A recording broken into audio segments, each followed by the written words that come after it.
I'm honored. I am very excited because I think this is the first Freshers' Day for this year. And the Freshers' Day season has started now. And we will continue to see many Freshers' Day coming up in Shillong. We wish to see lesser. We wish to see just one Freshers' Day and then finish it off. But as Naga community, we are a big community and it's always very difficult to do that. I stand here on behalf of the Naga Elders Forum Shillong, which is also composed of all the Naga communities here in Shillong. It is supposed to be our apex body, which takes care of Naga people in times of need.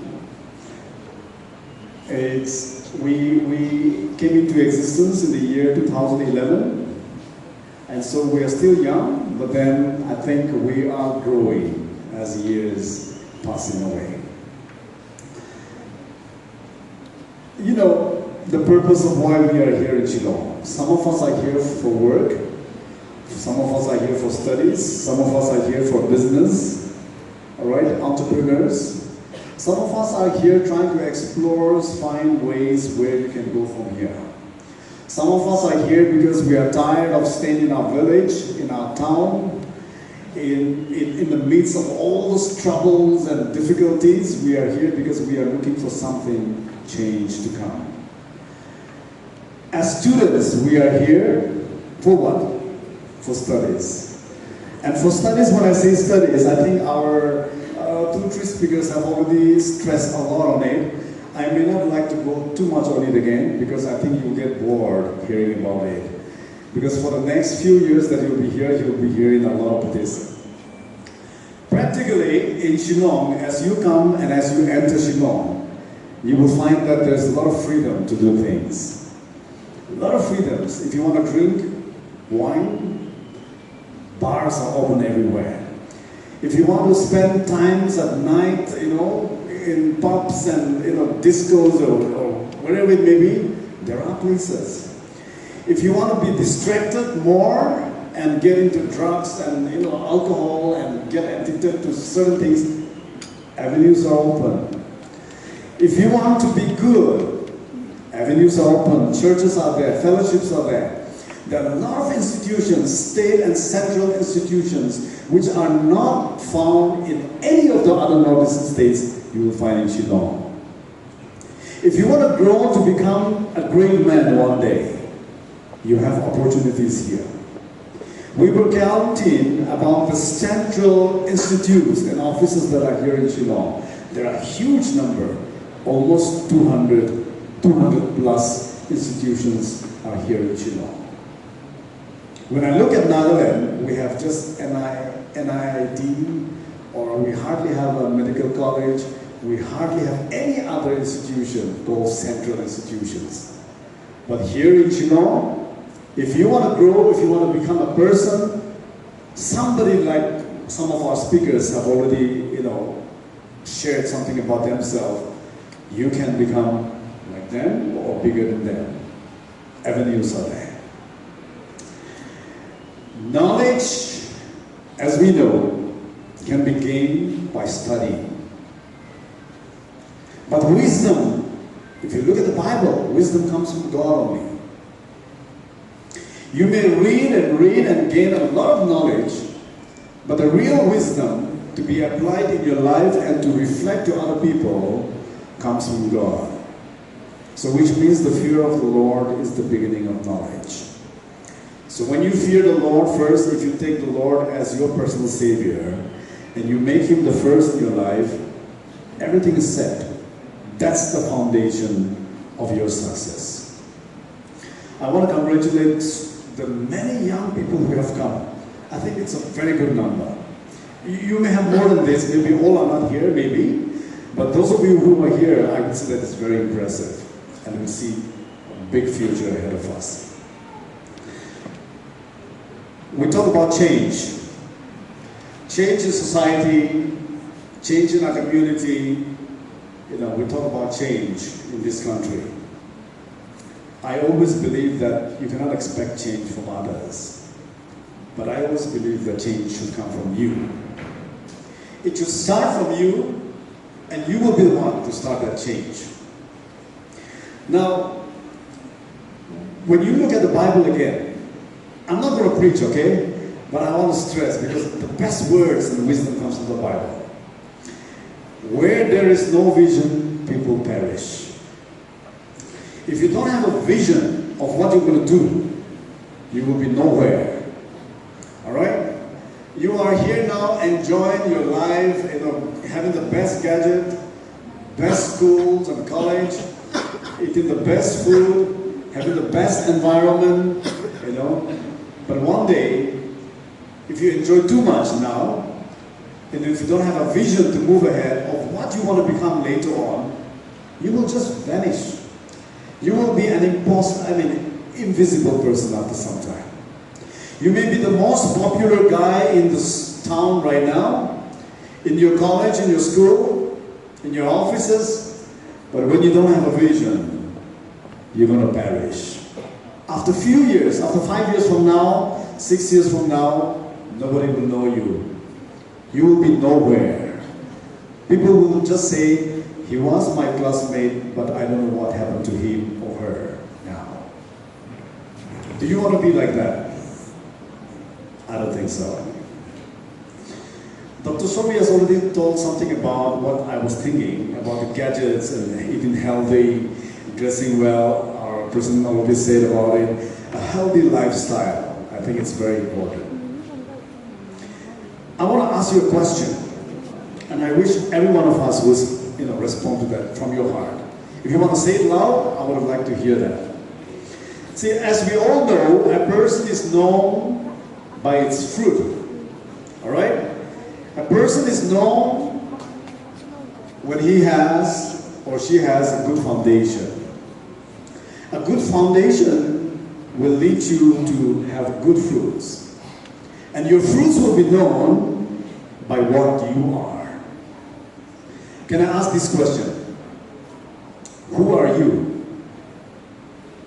Who are you? All right? Can I also ask this? And what are you? What are you? If I ask a Muslim guy, he will say, "Aap kaun hai?" I'm Muslim. Main Muslim. I'm a Muslim. When I ask you, who are you?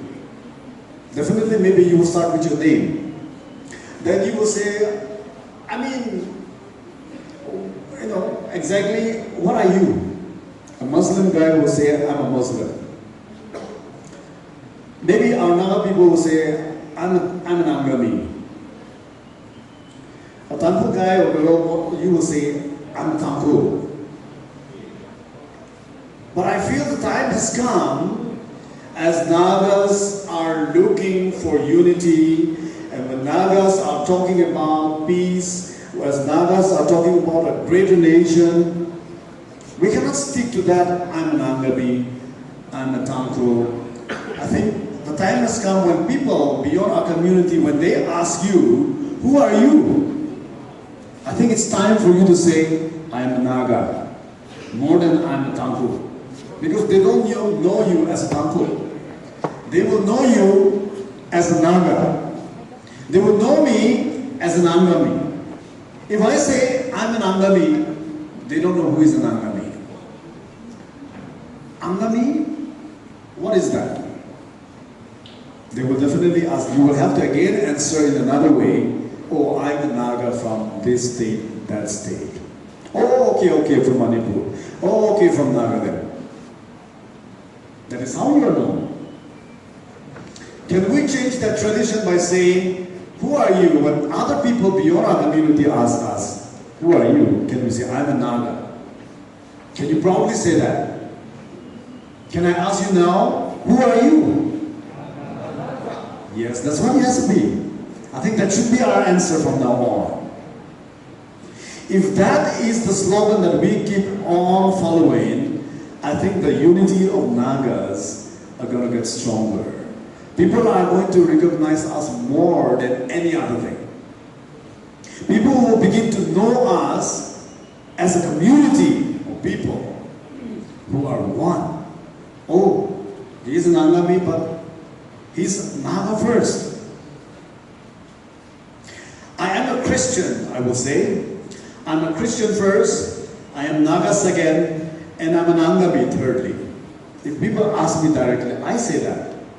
Who are you? I say, I'm a Christian.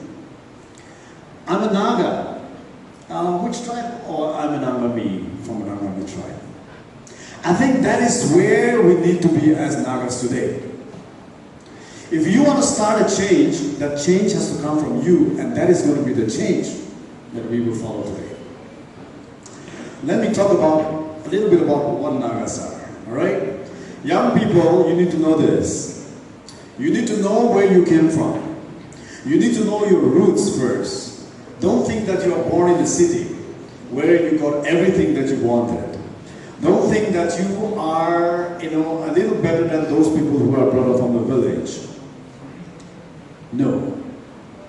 You were talking about riding on a buffalo. I did the same thing. My father was, he was the commissioner of the Bharat Scout and Guide, retired. But we had lots of cows. And when the cowboy or the person taking care is not there, we had around 40, 50 cows.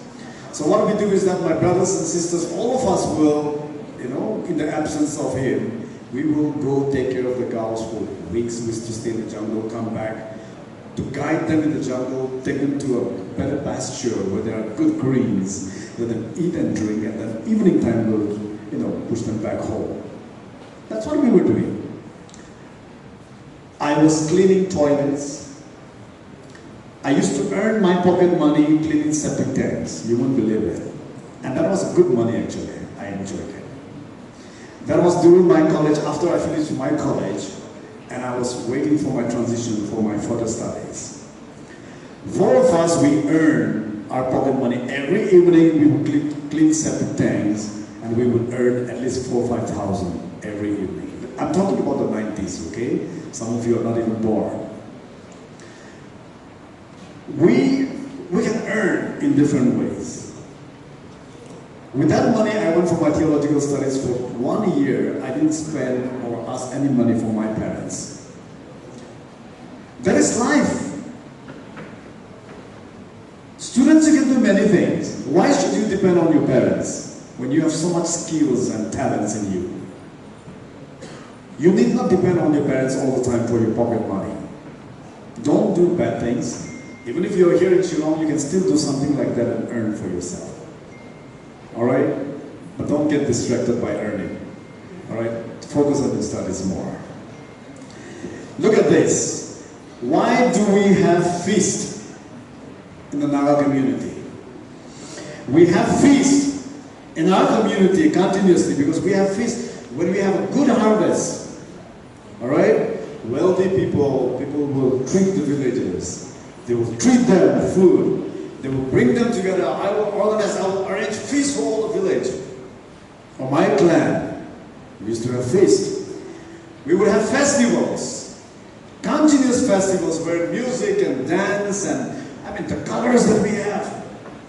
We will do all that.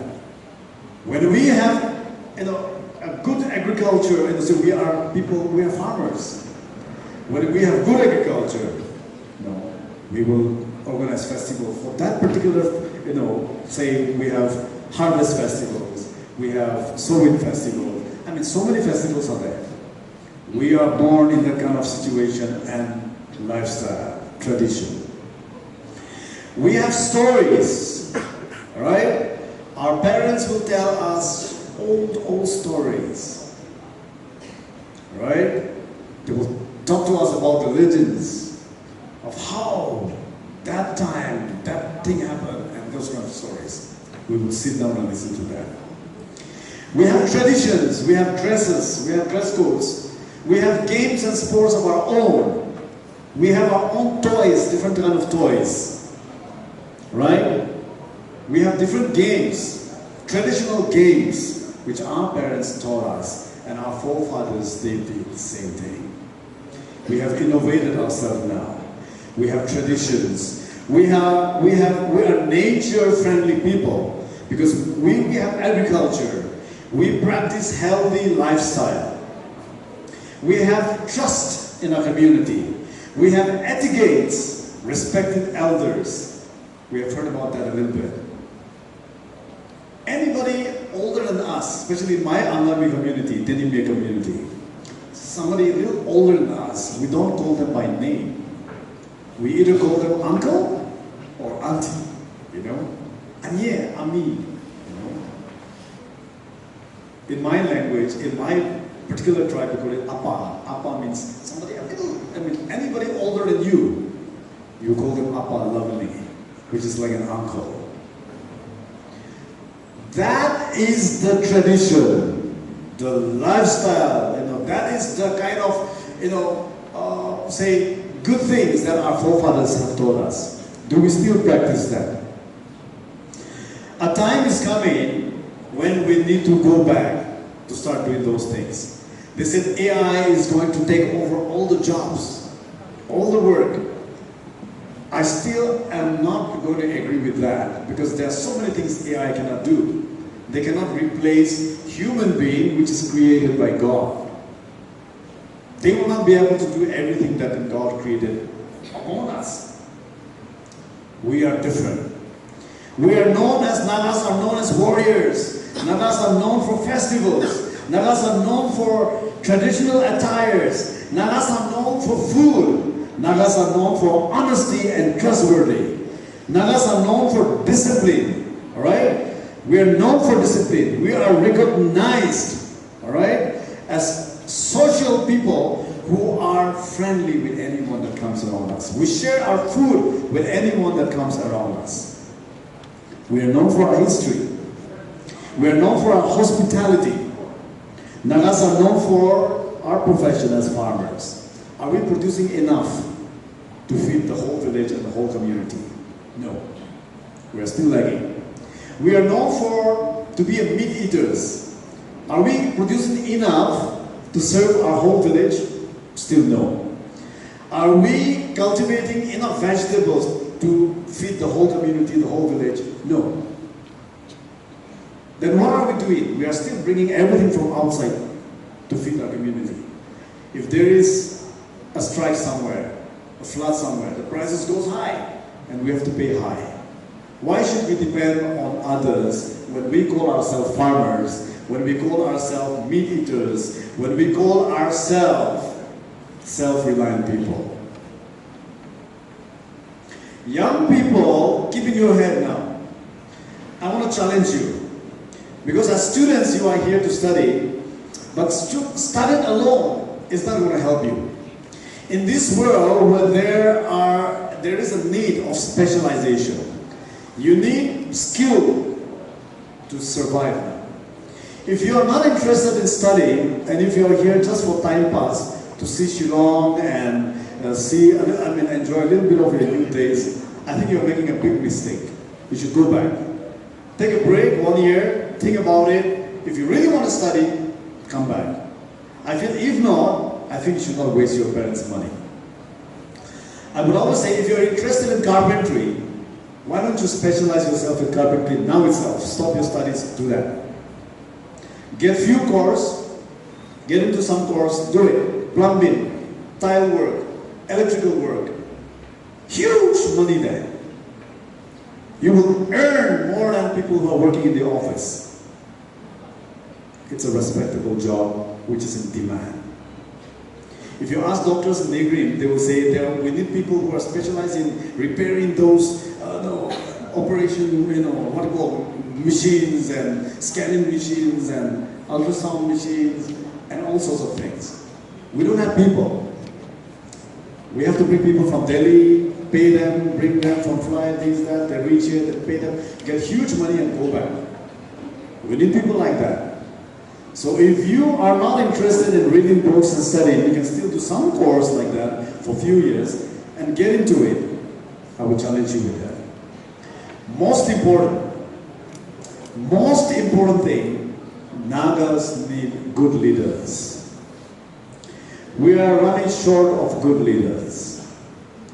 We have just celebrated and mourned the death of one of our great leaders, Mr. Nikatu Iradu. Have you heard about it? Everybody? You've heard about it, right? Who is going to replace a leader like that? Who? Who is going to be there to know about our history, to narrate our history, to tell about our culture, our tradition, our customs? Who is going to be there to tell who Nagas are and why we are fighting this fight? Who is going to be there to talk about peace? Who is going to be there to talk about Naga's identity to other people? Is that going to be you? Is that going to be me? Because most of our leaders who knew about our history are dying off. They're dying. And we are in that position where many of you, young people, you don't know about your history. You don't know about where you came from. You don't know about why there's a national freedom struggle that is going on. Many of you don't know. I know many of you are tired. I've heard young people telling me that, what is this nonsense? What is this? Why can't we have a happy life, enjoyable life with the Indians? What is this? Why are they killing each other? I mean, there's a reason. But many of us are not, and we don't want to hear about that. We need young people today who will stand up and say, I will be there. I will be that leader who will replace that fellow. I will be that leader who will learn and study and give my time for my Naga community. We need people like that today in our society. So as I stand here, as I conclude, I want to congratulate all the young people who are here for your studies. You are here to study, please study. You're not here to do ministry work. You're not here to be a pastor or an evangelist here in Shillong. You are not here to be just, a student who will give 100% time in the student's work and then neglect your studies. No. You're not here to do party. You're not here to go for sightseeing. Many of our young people have died going for sightseeing. I'm not saying don't go, but prioritize yourself. If you have 24 hours, at least give 4 or 5 hours for your studies. I think it's less, but you have to do it. Thank you so much.